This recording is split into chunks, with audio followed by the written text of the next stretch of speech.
Hello again, friends and loyal Wolfpack members. Chaos Wolf here, and welcome back to the channel. Now, what we're going to be doing is having a look at newsletters 126 and 127. Yes, I know I didn't cover 126 last week.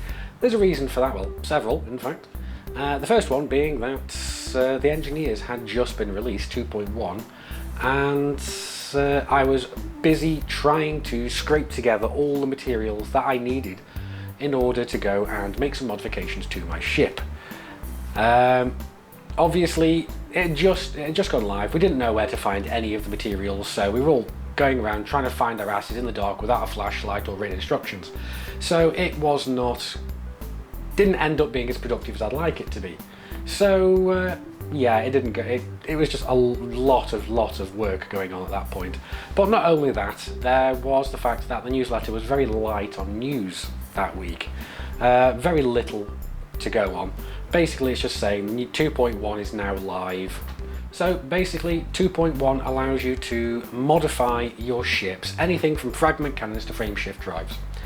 And it's absolutely, well, community is massively divided on the subject as to whether or not Engineers is a good update or a bad update. There are those that are saying it is extremely grindy. There are those that are saying it is really great because with no two ships are ever really going to be the same again.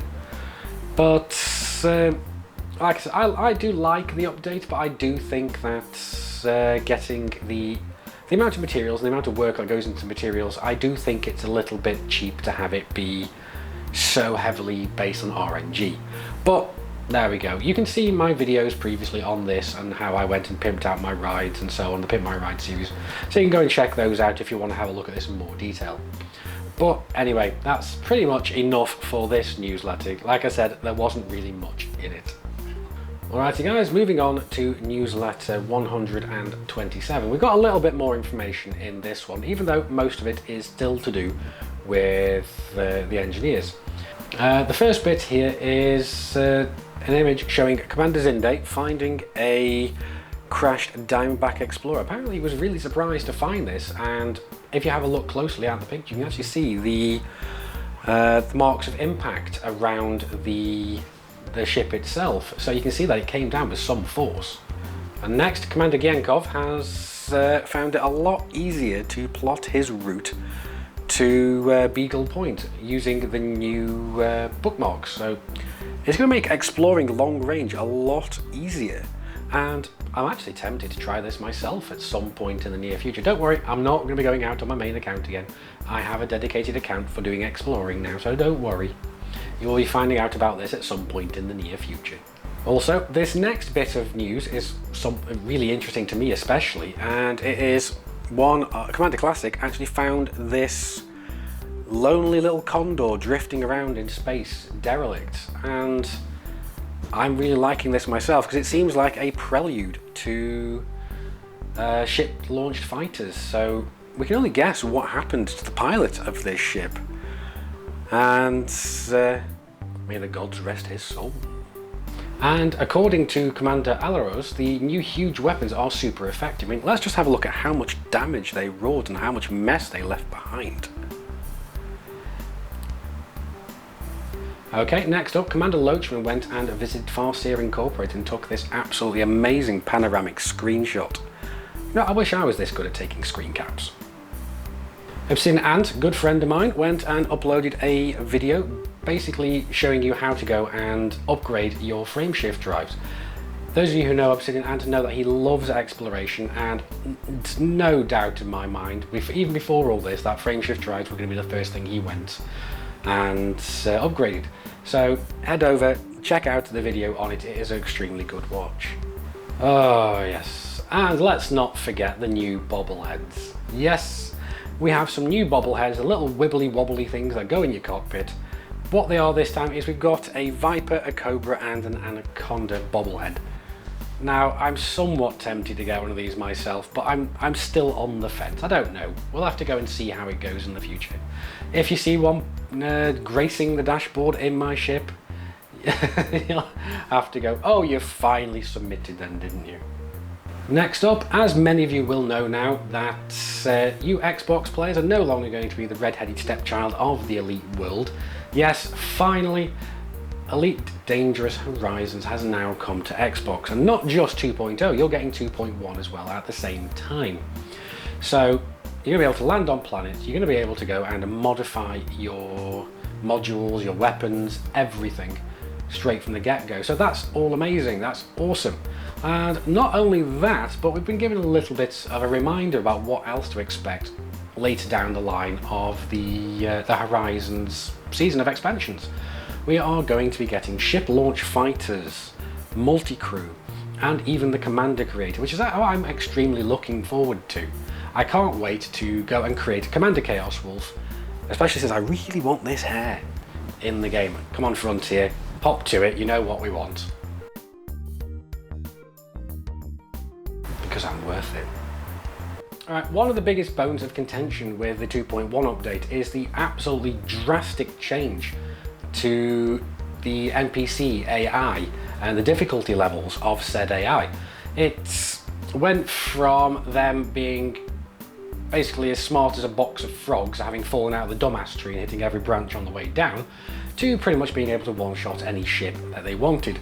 I mean, I was in my fully A-rated and slightly modified Python the other day, and a Cobra came around and started working my ship over. Not only were my shields gone fast, my hull was starting just to melt underneath its withering barrage of missiles. It was absolutely horrible. And I think it was completely horribly broken and unbalanced. And Frontier have said that yes, this was due to a bug. What was happening is there was a bug in the AI algorithm that was allowing them a loophole.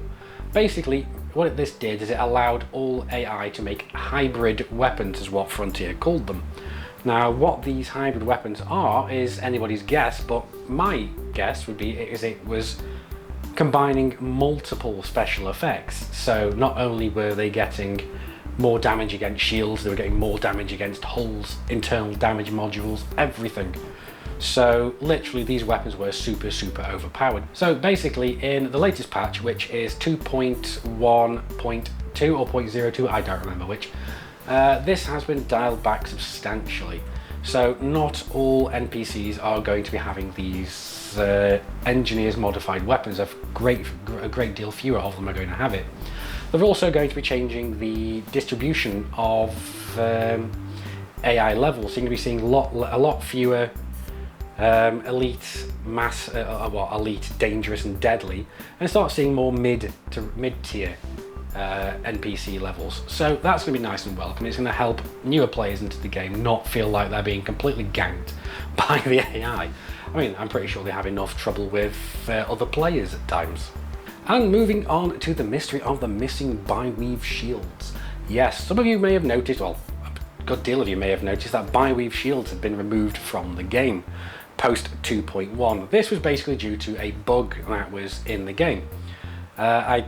Something along the same lines as what was happening with the AI and having things being hybrid weapons or hybrid shields. So I don't know exactly what it was, but Frontier removed them from the rotation. They were still in the game because Commander Ducky had a set on her ship and they were still there when I logged in pre this patch. But they have now been reinstated back into the game, but they're not going to be as prevalent as they were. You're not going to be able to find them at all stations like you were previously. You're going to be able to find them at certain stations and not at others. And now on to the dangerous games. Yes, I am personally participating in dangerous games. What are the dangerous games? If you don't know by now, where the hell have you been? Have you been living under a rock? So what the dangerous games actually are a set of community goals for 5 different player groups. There are the Wolves of Jonai, the EG Pilots, the Blackbird Squadron, the United German Commanders and Adels Armada. I'm glad I actually remembered all of those. But what it is there are 5 community goals, one for each of these groups. You go and sign up for one of these, sign up for the Wolves. And what you then go and do is you head over to the Nounin system. You could then go and start mining gold, because that is the first of the 3 community goals. Basically mining for gold. We are mining for the wolves, because we are wolves and we are mighty. Hashtag wolves of power. And basically what you do is you go mine sign up for the community goal and go and sell your gold at Nounin Station. Now you can go and mine anywhere you want around the area, but we personally have been mining in Nounin itself. It's just so much more convenient for us.